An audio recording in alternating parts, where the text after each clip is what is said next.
I wanted to just introduce our three amazing panelists today. You all are very familiar with Adam Kadela, who's the co-founder and president at DexaFit. We also have Catherine Balsam Schwaber, who's the CEO at Sōlaria Biō. Catherine brings a track record of scaling mission-driven health companies. She previously served as CEO and co-founder of Thoughtful AI and CEO of Kindra, a women's self-care company for menopause support. She has also held many executive leadership roles, and some of them at NBC Universal and Mattel. And lastly, it is my pleasure to introduce today's featured guest speaker, Dr. Mark Charbonneau. Dr. Charbonneau is the VP of R&D at Sōlaria Biō. He earned his PhD in computational and systems biology from the laboratory of Dr. Jeffrey Gordon at WashU in St. Louis, where his research focused on interactions between infant gut microbial communities and growth in animal models of undernutrition.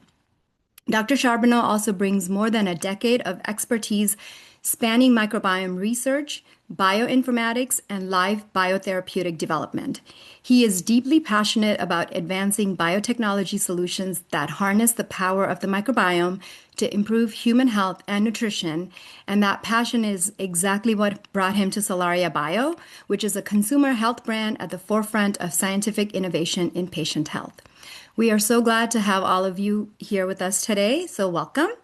And before I turn the presentation over to Dr. Charbonneau, I would like to invite Adam to talk about the partnership between DexaFit and Sōlaria Biō. Thanks, Nalima. First, everyone, thanks for joining. Our biggest goal here was to provide some education about bone health, since many of you I know with DEXA Strong, or you see on a day-to-day basis a lot more interest in bone density screening, but just in bone health in general. So we were first introduced to Sōlaria Biō from Amy at San Carlos. I believe she's an advisor over there and has a relationship with them for a few years now. And Hamza has also met with them, and Barton has taken a tour of their lab. So I'm also very excited to learn more. I haven't had the whole deep dive with Dr. Charbonneau yet, but our goal from this is really to educate you. You will start seeing, hopefully very soon, a lot of Bōndia customers coming. Sōlaria Biō will be offering DexaFit as an add-on to purchases. And then more importantly, hopefully educate you as you start to see more people that are coming in for bone health and being able to answer questions more confidently. So with that said, am I passing it over to Catherine now? No. Mark will be starting the presentation. Yes. All right. Thank you. All right. Thank you, Nalima. Thank you, Adam. And thanks everybody for joining. It's really awesome to see such a great turnout for today's webinar. And we're excited to really dig in and make this educational about bone health and about Bōndia as a new option for managing managing bone health in people as they age. So why don't we talk a little bit about what are we going to go over today? So the first thing is to really understand the connection between bone health, the inflammation throughout the body, and the gut microbiome. Bone health kind of starts in the gut, and I'd like to share a little bit about what we're learning about what that connection is and how what's going on in your gut can drive bone loss. We'd like to talk about the clinical results we've had with Bōndia in postmenopausal women and how we were able to use that to show significant reductions in bone density in several groups of people who were most at risk, and dig a little bit deeper into the mechanisms of how that's happening. So it's not just phenomenological, but we've actually done a bunch of research and published this to demonstrate how, by working through the gut, we can reduce inflammation and reduce that bone turnover. And then lastly, think about that in a real world context of, okay, what does this mean for the way that you're interacting with, members or customers at DexaFit? How does that pertain to their bone health and to bone management plans as people age? So we wanted to start off with a quick poll question. And so let me just pull that up. So this is a question about you all. So you should be able to see in your Zoom window a poll question that asks, what describes your current familiarity with bone health in the context that you see clients in DexaFit? Do you rarely discuss it with them? Do you mention it when it gets flagged by the DEXA scan? Does it come up often? And, is that predominantly with women around menopause? Or lastly, is it something that's really a central part of what you're doing in your day-to-day work? So we'll leave this up for maybe just a minute and see where people land.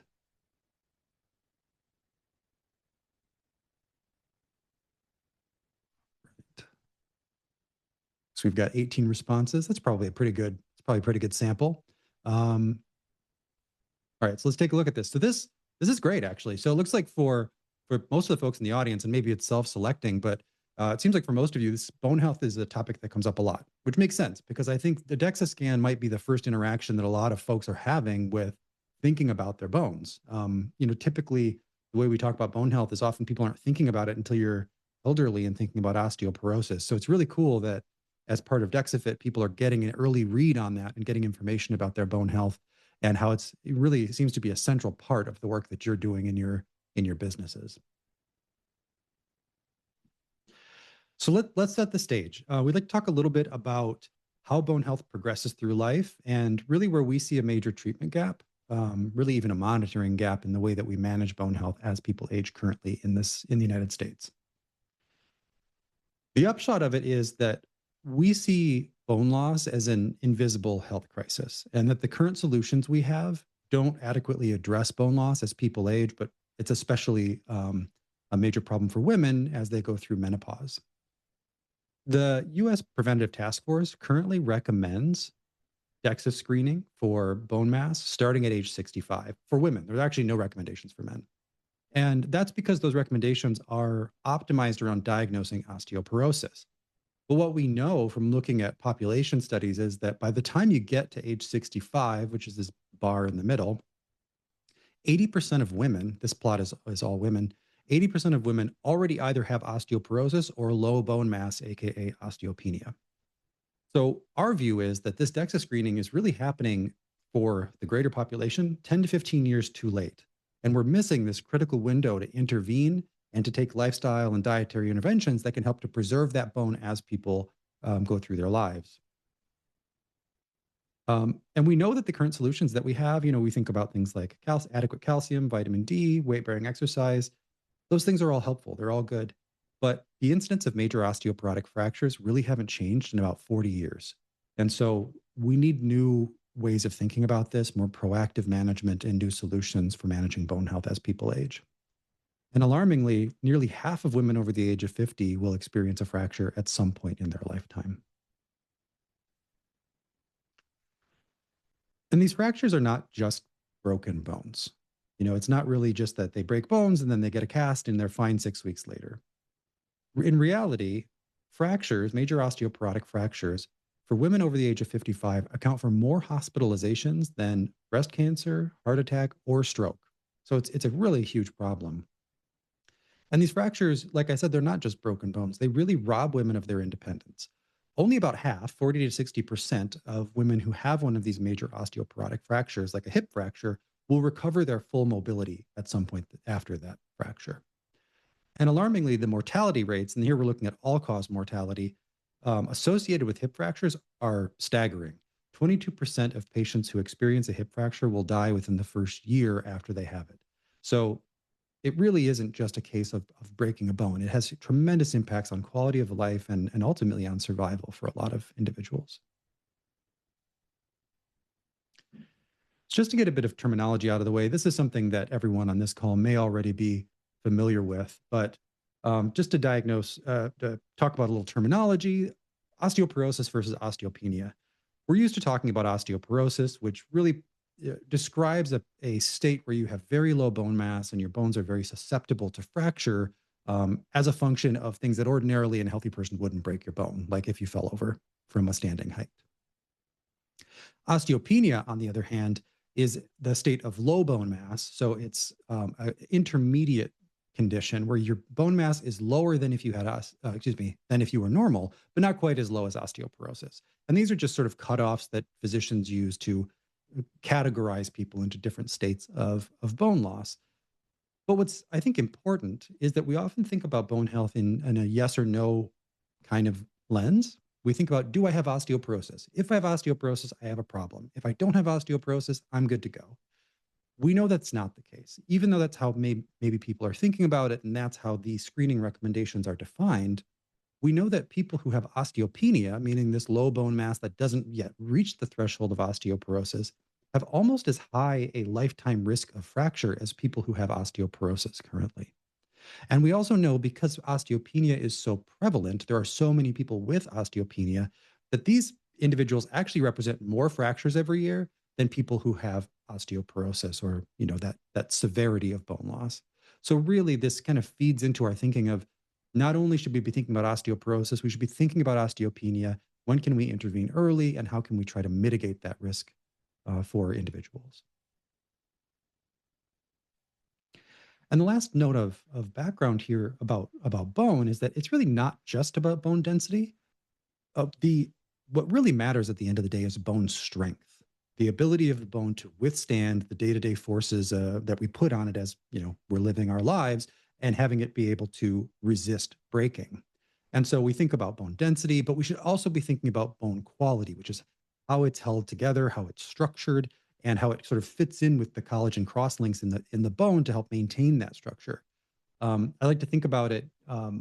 We think about some of these drugs like bisphosphonates, for example, that pack mineral into the bone, but they do it in sort of an indiscriminate way. And what will happen is, people who are on some of these drugs, like bisphosphonates, for a very long period of time, they end up having higher risks of what are called atypical fractures. So fractures that you wouldn't ordinarily see in a healthy bone. And it's sort of like, the mental model in my mind is like a concrete with no rebar in it. It's very hard, but structurally it's not that strong. It would be easy to drive a crack through it. Whereas a high quality bone would be held together by that internal structure as well. So where does the gut come into this? One of the things that we've been learning over the past 15, 20 years is that the gut actually plays a major role in how our bones remodel, and ultimately how we lose bone as we age. But what's that connection all about? And a big part of it really comes down to the gut microbiome. So this is a term that you've probably heard a lot in the news or in papers. People talk about the gut microbiome being related to everything in our health. So what is it? Well, the gut microbiome is a community of microbes, predominantly bacteria, that live in and on our bodies. The gut microbiome is inside of our gastrointestinal tract. It's trillions of microbes. They're most densely colonized in the colon. And this is just a sampling of papers showing all the different effects that or associations between gut microbiome composition and states of disease. But most relevant for this particular discussion is its connection with bone. And so this paper right here, if it's from the Journal of Clinical Investigation, I would encourage everyone to take a look at it if you have time to do that. In this study, the researchers are using animal models of menopause. And essentially the way that's done is, you do an ovarectomy in the mice, you remove their ovaries surgically, that it causes them to essentially have menopause even at a young age, and then the mice will lose bone over the ensuing months. But what these researchers in this paper found is that if you do that same procedure for mice that are inside of a bubble, think like Bubble Boy, where they have no bacteria at all, so no microbiome, and you do the ovarectomy, the mice go into menopause, but they don't lose bone, right? So just to say that another way, if you induce menopause in mice, they will lose bone, but only if they have a microbiome. So what that tells us is that the gut microbiome is a major lever or a knob that adjusts how the body responds to these differences in hormones and inflammation, and how that relates to what's happening in the bone. And our hypothesis then is, okay, well, what can we do about that? How could we work through the gut to influence bone and reduce that bone turnover earlier on as a person is aging? But what's the connection? Because you might think about it, and that the gut and the bone are two different tissues that they don't touch each other, right? So how is this connected in that way? And what we're learning is that the major connection between what's happening in the gut with the microbiome and what's happening in the bone is the immune system, right? So we know that the major cell types in the bone, like the osteoclasts and osteoblasts that are responsible for remodeling bone, they are derived from immune cell lineages. They respond to immune signals like inflammatory or anti-inflammatory cytokines that circulate in the body. We also know that microbes in the gut can modulate inflammation. They can have direct effects on immune cells that reside in and around the gut. They can also produce compounds in the gut like short chain fatty acids, neurotransmitters, or indole derivatives that can regulate inflammation, regulate the immune system in the body, and either reduce or increase inflammation. And so, what we found through experimental models in mice and other models, and now we'll show you some clinical data, is that by formulating microbial interventions that produce these anti-inflammatory compounds, we can reduce systemic inflammation, and that in turn can reduce the activity of cells in the bone, the osteoclasts, that do that bone breakdown. And another piece of this puzzle that I think will be really interesting to DexaFit owners is around body composition and obesity or high body fat. And this is a bit contentious. So traditionally, physicians have been taught, and the classical thinking in the field is that obesity is protective for bone. That if you're a high BMI, obesity is bad for everything, but it's good for bone. Well, that doesn't make that much sense. Why would it be good for your bones? What we do know is that obesity is associated with high bone mineral density. You probably see this in your clinics on a day-to-day basis. That is true, and that's been shown in multiple clinical studies. But saying that it's associated with higher bone mineral density is not the same thing as saying that it is better for bone or better for fracture risk. And in fact, when we look at people who have, for example, obesity with low muscle mass, meaning that they have high fat mass or sarcopenic obesity, those individuals actually have a higher risk of osteoporosis than people who have high muscle mass. So it's not just body weight, it's what kind of body weight are we talking about? We also know that people who have higher abdominal fat, including visceral fat, have higher risks of hip fracture than people who have normal or healthy levels of abdominal fat. That's shown here on the right. This is a study that I think was very cool, where these core biopsies were taken from the hip of individuals with increasing levels of trunk fat, so this abdominal fat. And as the abdominal fat went up, the porosity of the bone also went up. You can see how the structure of that bone is just compromised by having all of this sort of inflammatory fat tissue in the abdomen. And so the hypothesis is that inflammation that is driven by having this high body fat may contribute to greater bone loss and greater risk of fracture over time for these individuals. So where we come in is that we've, at Sōlaria, we've developed a symbiotic medical food. It's called Bōndia, that's designed as an intervention to come in earlier and try to preserve that bone. Just as an overview of what this intervention is. So as I mentioned, it's a symbiotic medical food. So symbiotic means that it's a combination of probiotics and prebiotics. The probiotics are 4 strains. They're all derived from edible plants rather than human stool. So that's kind of a nice thing for a lot of people. But this specific combination is designed, it's not random, it's designed specifically to produce those anti-inflammatory compounds in a way where the individual strains can amplify each other's function, and you get more production of those anti-inflammatory compounds, including the neurotransmitters and the short-chain fatty acids. It's also formulated with prebiotics. In this case, it's oligofructose and organic blueberry powder, as well as the recommended daily allowance of vitamin D3. And I'll walk you through the clinical data, but just at a very high level, what we found is that daily administration of Bōndia for 1 year significantly improved bone mineral density outcomes for women in key groups that are at risk of bone loss. So in women with osteopenia, we saw an 85% reduction in bone loss in the femur. In women with elevated BMI, similarly, a 74% improvement in the hip. And for women with elevated body fat, regardless of their BMI, and I'll talk more about that in a moment, we saw about a 59% improvement in hip bone loss. And as I mentioned, we've done preclinical work, a substantial amount of mechanistic work to understand this connection. Why is this happening? And we know that the way that this product works is by targeting inflammation in the gut that drives bone loss. Consistent with that, it also works by improving the strength of the gut barrier and sort of preventing the translocation of those inflammatory compounds that may exist in the gut into the body. And then in turn, that has the effect of decreasing the resorption of bone by osteoclasts, these cells in the bone that would otherwise be breaking it down. And in summary, what it offers is a proactive solution at those earlier time points when people are already doing everything right, but still losing bone. They're doing the vitamin D, they're doing calcium, they're doing weight-bearing exercise, all the right things. This is another option to target an alternative mechanism of reducing that inflammation to manage bone loss.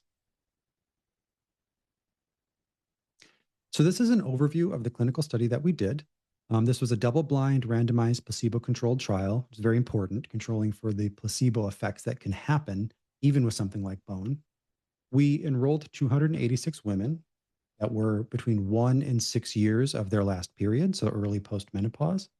And we administered every day for a year, daily, either Bōndia, which is the symbiotic that I was just mentioning, or a placebo. And so the placebo was essentially just an inert carbohydrate. The outcomes we looked at included, we did DEXA scans, which I'm sure you're all very familiar with, at baseline 6 and 12 months. We looked at bone turnover markers in the serum, and we also surveyed the individuals for symptoms of safety, but then also gastrointestinal symptoms. As I mentioned, the key outcome that we found in this study is that daily administration of Bōndia improved bone mineral density outcomes, meaning it reduced the loss of bone for women with osteopenia by 84.5% compared to placebo. And similarly, for women with an elevated BMI, daily administration of Bōndia reduced bone loss in the hip by 74% compared to placebo. I highlight these two because these were pre-specified outcomes in the clinical study. And this study was published in the journal Osteoporosis International late last year, and you can find the full paper here or on our website. So those were pre-specified outcomes, but we're nerds, and I wanted to dig into the data more deeply and really understand what was going on. And we talked a bit earlier about the relationship between body composition and the risk of osteoporosis, the risk of bone loss. And I wasn't really satisfied with just looking at BMI. I think Amy Kutch, who may or may not be on the call, had choice words to say about BMI on Netflix, and I share that view. So we also looked at body composition in the study. And since we had DEXA scans, we were able to do that. So on the left, I'm showing the correlation between BMI on the x-axis and body fat percentage on the y-axis. And of course, they're correlated at a population level, but it isn't one-to-one. And in fact, if you draw a line at a body fat percentage of 40%, which in this case, for this analysis, I'm calling that elevated body fat with a cutoff of 40, 2/3 of the women that had high body fat actually were not obese. They had BMI under 30. In other words, these are women who might be going to their doctor and the doctor says, okay, your BMI is okay, you're not obese, but they do have this elevated body fat. And so that does put them at greater risk of this inflammation and potentially bone loss. And so when we look at our clinical data for the group of women who had body fat over 40%, regardless of their BMI, so this is not considering BMI at all, these individuals showed a 60% reduction in bone loss at the hip on Bōndia compared to the placebo. So that really shows this link between body composition, bone, and responsiveness to an anti-inflammatory intervention like Bōndia. Consistent with reduced bone loss, we also looked at markers of bone turnover. And one of the big ones is it's called CTX, C-terminal telopeptide of collagen. This is a product of bone breakdown. So when osteoclasts in the bone break it down, they release CTX into the blood. You can either measure it as CTX in blood or something called NTX in urine. We measured it in blood. And so here, if we see lower CTX, that is an indication of less bone breakdown. So lower CTX is good. And in this case, what we find is that if for individuals with the high BMI or the high body fat, where we saw that reduced bone loss, we're also seeing significant reductions, significant in the case of BMI, trending, but directionally consistent in the case of high body fat, reduced CTX. So that is consistent with reduced breakdown of the bone in these individuals who are taking Bōndia.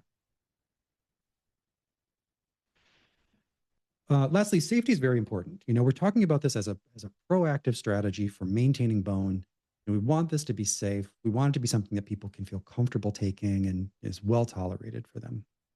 And so what we found, consistent with prior studies that we had done, is that Bōndia had an excellent safety profile. It showed no differences in adverse events between the Bōndia and the placebo groups.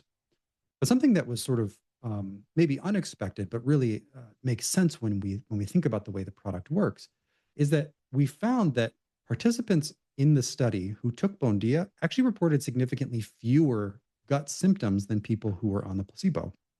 The plot on the right is showing the number of severe symptoms. So in the study, people reported whether they experienced symptoms like nausea, bloating, gas, diarrhea, but they also gave it a severity score. And so severe in this case means someone who gave it a 4 or a 5 out of 5 on that severity score. And for those severe symptoms, they were reduced by almost 80% in people who were taking Bōndia compared to placebo. But even if you set aside severe symptoms and you think about any symptoms, what we found is that Bōndia significantly reduced gas, bloating, nausea, and constipation for these participants within the first month that they were on it. And specifically, 83% of these GI symptoms resolved within the first 4 weeks of taking Bōndia. The way I think about this is that, the long-term reason you would be on an intervention like this is to preserve your bone, reduce that bone loss, and maintain your health over the long run. But in the short run, people feel better on it. In fact, it's one of the main reasons that I personally take it. And so that's a good thing because you don't feel your bones, right? That's a long-term benefit that you're going to have. And you're not necessarily going to feel your bones being preserved, but you will feel this. So for people to be able to adhere to an intervention and really get the benefit, this is kind of a win-win. It can replace other probiotics they may be taking. So just so you don't have to take my word for it, we've actually published a lot of work in trying to understand how Bōndia works. What is this connection? And so before we even took it into the clinic, we did a lot of studies in our lab, in ex vivo gut models, as well as in animal models. And what we found is that across studies done in that, we used the same model that I was describing earlier, where we induced menopause in mice. We did that study across 3 different institutions, always found the same result, which is that Bōndia significantly reduced bone loss. But one thing that was interesting about it that I'd like to highlight is from the study we did in collaboration with the University of Gothenburg, where the effects on preserving bone were concentration dependent, meaning you had to have a higher concentration of Bōndia to really get that benefit of reducing bone loss.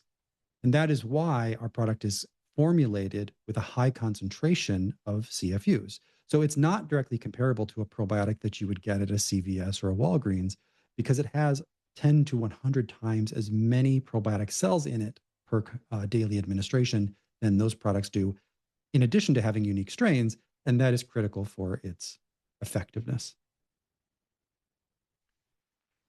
We also recently published a study in the Journal of Functional Foods. The citation is here on the bottom if you're interested, trying to understand how Bōndia impacts bone health. And really, we found that it works through 3 tightly connected mechanisms. Firstly, we found that Bōndia reduces leaky gut or improves gut barrier function. And we did this with in vitro gut models where we form an epithelial layer, like a gut lining, inside of an in vitro laboratory model.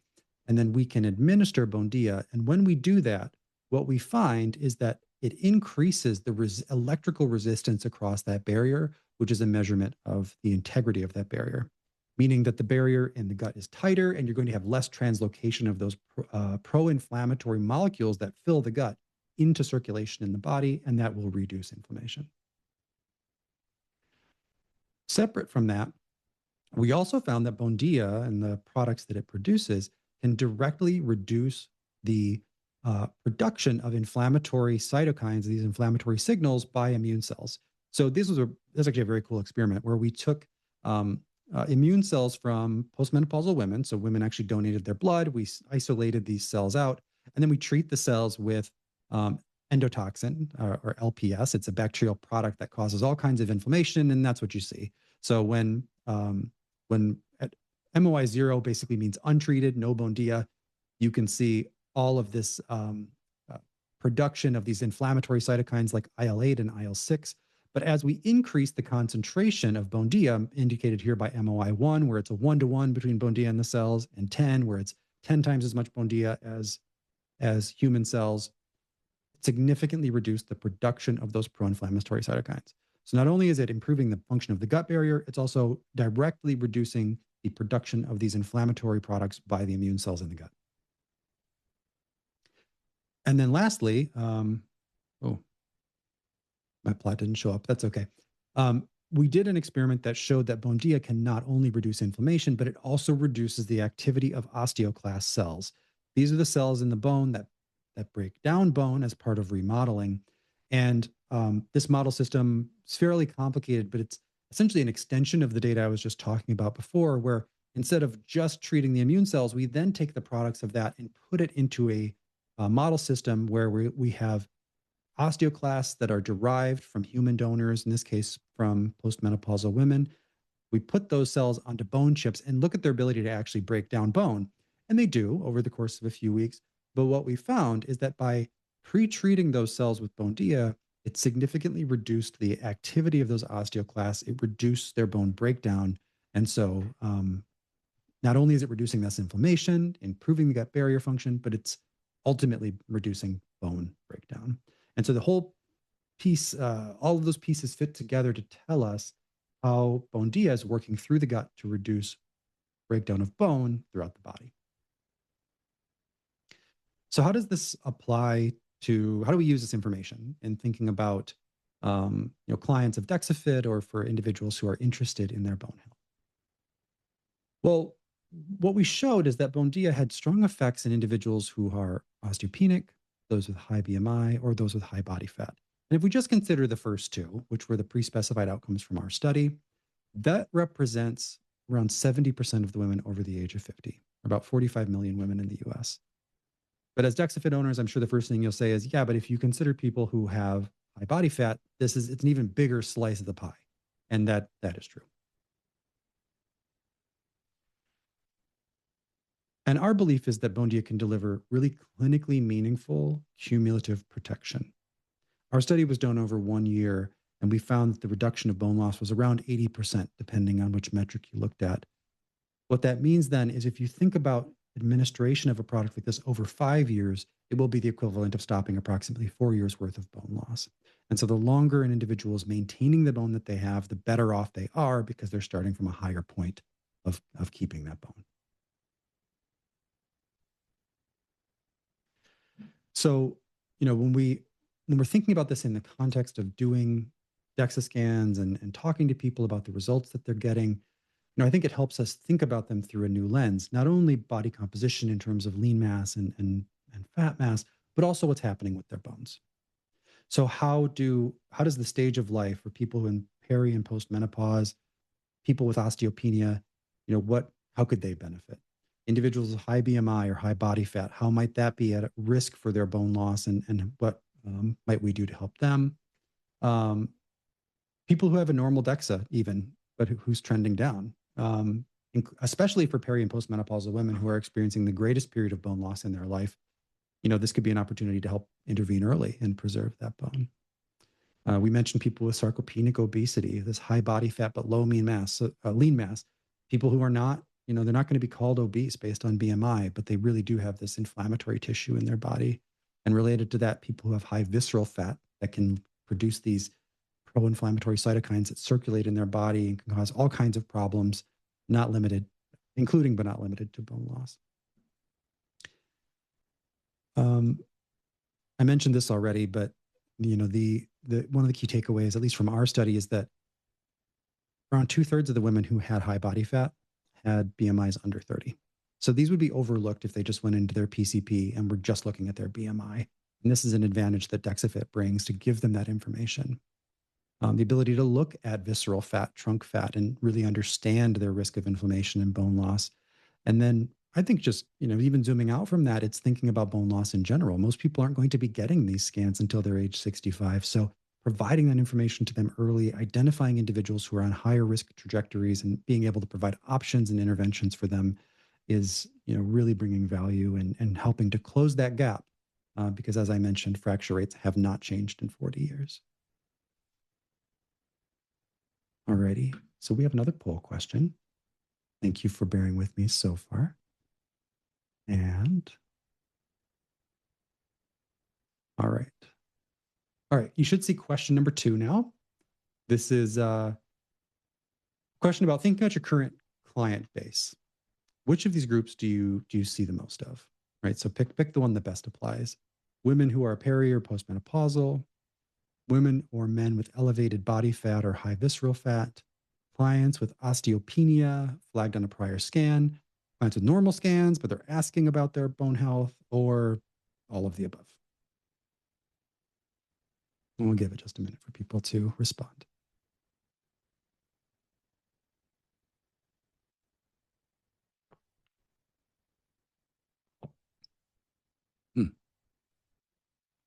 Interesting. So I'm going to close the poll now. We've got about 10 or 11 answers and share the results.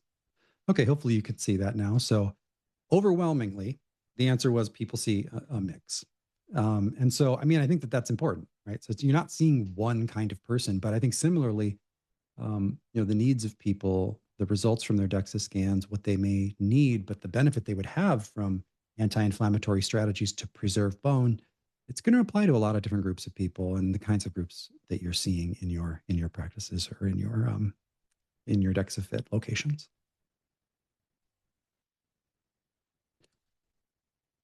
All right. So with that, I think I will hand it over to the great Nalima Desai. Thank you all. Thank you, Dr. Charbonneau. So hopefully all of you have a better understanding of the science behind Bōndia and how Bōndia can potentially fit into your client population. One of the things that we wanted to highlight here was we are offering a free DexaFit scan. So anyone who purchases 1 year supply of Bōndia will receive a complimentary DexaFit scan before and after, and that would be through us, right? So the person would just find the nearest location of their DexaFit, and then they will come to you. So we wanted to make sure you knew that. And there's also partnership opportunities. Adam is going to be sending out an email afterwards, and then we will also be following up with some additional information on how you can partner with us if that is something that you're interested in doing. So now we will start our Q&A session. So feel free to put in some questions in the Q&A chat box. You'll find that at the bottom. But I do have some questions, and I think I wanted to start with Catherine, since we're talking about Sōlaria Biō and the technology that we have. So, Catherine. Hi. Hi. Okay. So Sōlaria Biō is a biotech company that's built around fruits and vegetable derived microbes. So can you just tell us how did the idea for Bōndia come about? Well, first of all, hello everyone. It's great to have all of you here. Thank you so much for joining us. I am over the moon about the work that we're doing together and have had the opportunity to have a visit to DexaFit and had an amazing experience in New York City. If any of the New York City peeps are here, the team was phenomenal. We actually brought a group of reporters there to get scans, and they were all women. And part of what was interesting is that everyone who came had a personal story related to their bone health and family bone health. So that relates directly to your question, Alima, which is, the initial aha moment is something Mark talked about a little bit, which was, why can't we get the probiotic strains that we need directly from the source, which is fruits and vegetables? And one of the things that we see is sometimes the strains that we have that have the same names as other strains might be more potent, right? Because they're coming from the source. And I think that this really speaks to what we were trying to build, which is something new and novel, but also very targeted, right? That we are able to deliver these kinds of specific solutions for humans that can make a huge difference in your life. So, as a postmenopausal woman who now I have learned is borderline in my femoral neck, I am, really thrilled to have a great way to easily see how I'm managing the progress that I know I will see as I continue to take my Bōndia. Amazing. Thank you. Adam, this next question is for you, and then I have some additional questions that people are popping in for Mark. DexaFit was built around giving people data around their bodies that they couldn't get anywhere else, right? So when you look at the bone health picture, which is screening starting at age 65 and silent bone loss that's happening for years, and people are not understanding that that's actually happening, how do you think DexaFit fits into this picture for the client population? I think the biggest thing that we're seeing, I don't want to speak for every DexaFit owner in particular, is, one, making it a lot easier and more accessible for a growing population of people who are going outside of the traditional healthcare system and are taking a lot more interest and ownership in their health. You're seeing it just on the explosion of health podcasts. I always like to say we're in that golden age of interventions and education. You can get PhD level education from, on an hour-long drive from some of the smartest people in the respective fields. And so the key thing that I think is nice, and we're starting to see that, is just, one, people are realizing that you need to have reliable data if you're going to make a difference. And our data, which we just published something about a month or two back about what 2025 showed across the entire DexaFit network, and every DexaFit user far out exceeds what most people are probably doing. Again, do we have confirmation bias? Do we self-selecting? People are coming in? Yes. But actually we see that even if you look at our data set, some stuff we'll be putting out here pretty soon as well, is that people that are coming back in within specific timeframes are seeing more success versus those that still come back, but they come back a lot later. So I think by, the more we continue to educate on getting the data that you get, as Mark illustrated, everybody knows BMI is it's a joke, and it's amazing that it still has its traction in some circles. But I actually even saw a study. I think we're even starting to see it in the pharma community. I saw some research the other day that was just published about how, especially in the GLP world, even pharma companies are starting to recognize that quality of weight loss is a big thing that they're going to be targeting going forward, with GLP users, knowing that DEXA in particular is a great tool to see what's happening with lean mass and bone mineral density. Amazing. Couldn't agree more. Mark, this question's for you. So were negative side effects mentioned? Many clients hesitate with bone density meds because of the side effects. So with Bōndia, did you guys see any negative side effects in the That's a study? great question. Yeah. That's a great question. And I think the person asking it's exactly right. So, often when we think about bone density meds, we're talking about bisphosphonates, PTH analogs, things people take when they've really got severe bone loss. And many people are unwilling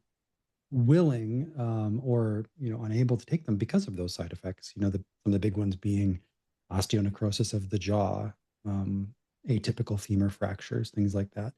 What we see with Bōndia is similar to other products that include probiotics. Some participants who took them in the first couple of weeks experienced things like stomach upset. That usually didn't last more than a couple of weeks. And in the long run, over the first month, what we see is that about 83% of GI symptoms, nausea, bloating, constipation, that people had when they enrolled in the study before they even took the product, those symptoms went away. So in general, it improved things. And then safety-wise, there were no difference in adverse events between Bōndia and placebo. So it was as safe as a sugar pill. Awesome. Thank you. Catherine, this question is for you.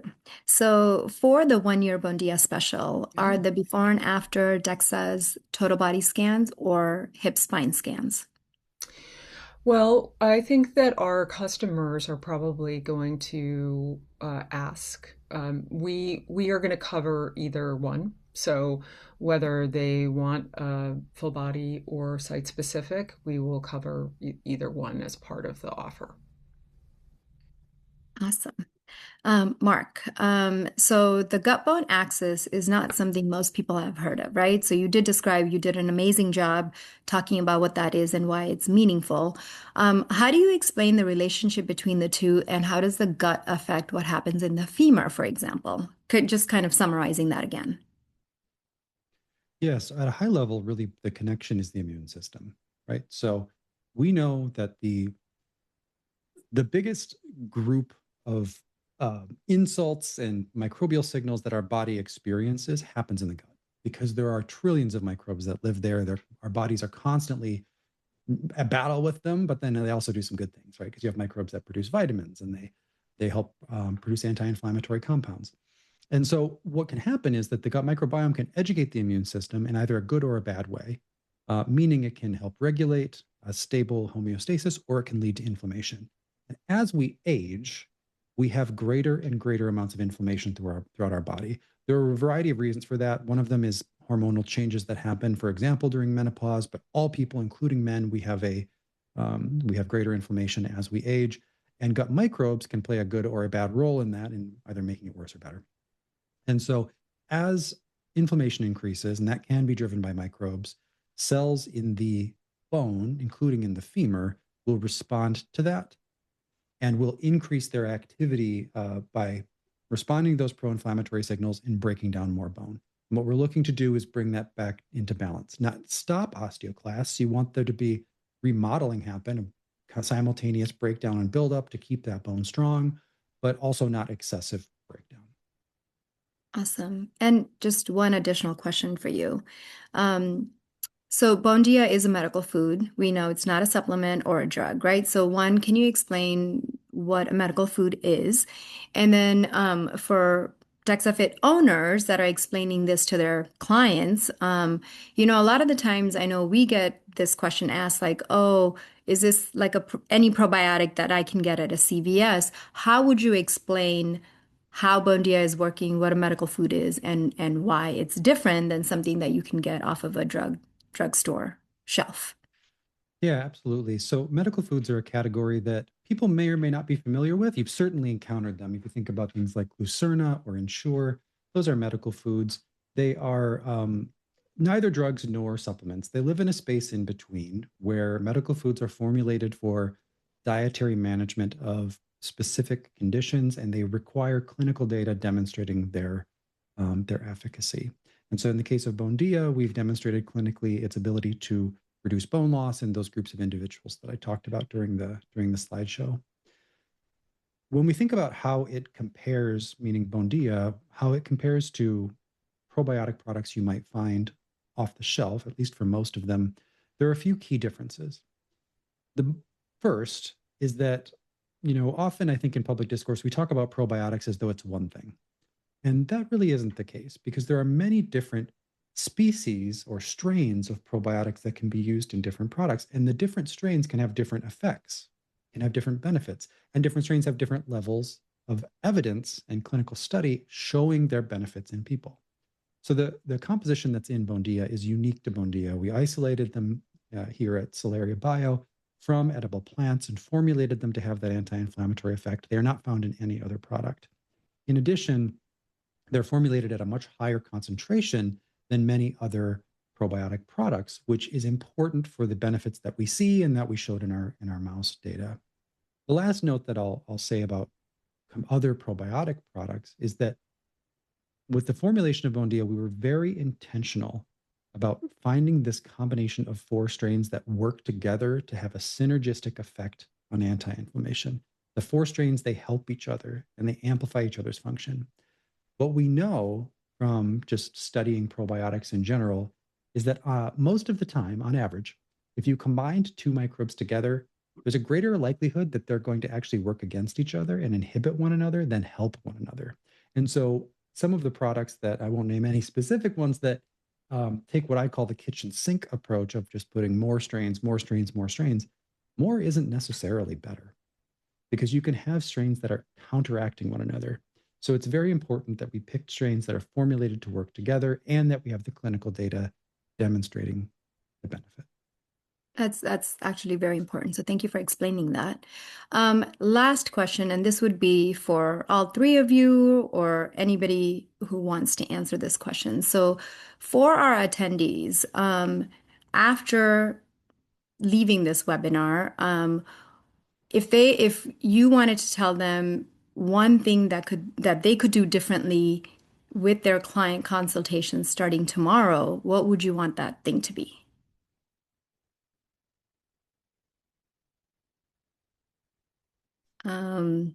Anybody want to take that? Mark, Catherine, Adam? I can start while Catherine and Okay. Adam are thinking. Okay. I think my answer would be different depending on who I'm talking to. If I'm talking to a person who's going to be a client, I would say get your DEXA scan early because we have to be intervening early, doing the things to help preserve our bone while we still have that healthy bone. But since we're speaking to DEXA owners, I think I would say something slightly different because you're already doing DEXAs. I think there it would be thinking about the those we talked before about site specific versus whole body, is be thinking about site specific maybe, and where those fractures are most likely to happen are at those weak spots in the femur or in the hip, and helping people think through what that means for their health. Yeah, I think especially going through the process myself, it was really awesome to look at my body holistically in that way. And but I also 100% with Mark. He used some of the most shocking data that I have learned on this journey, which is when you get a DEXA at 65, 80% of women already have low bone density. So waiting all that time is not worth it if you have an opportunity like going to DexaFit to be able to get that scan and be able to take intervention. The other thing about bone health is that we hear a lot of women coming to us saying, I'm doing everything right, and yet I learn that I have low bone density or osteopenia. And so I think that's a really important thing to consider, especially when you're talking to a lot of healthy people, that it doesn't necessarily mean, you're exercising, you're eating healthy, you're doing what you need to take care of your body, but that doesn't mean that your bones are 100%. So you need to really watch out for that, especially as women and especially as we age. Thank you. Thank you both for that. I'm looking at the time and I know we're nearing the end of the hour, so I wanted to just thank all three of you for coming on and sharing your expertise, sharing your time with everyone, and of course to our attendees also. Thank you all so much for attending. Your engagement, your questions that you put in the chat definitely made this session very, very meaningful, and we truly appreciate your time and your continued interest in advancing patient health, especially around bone health.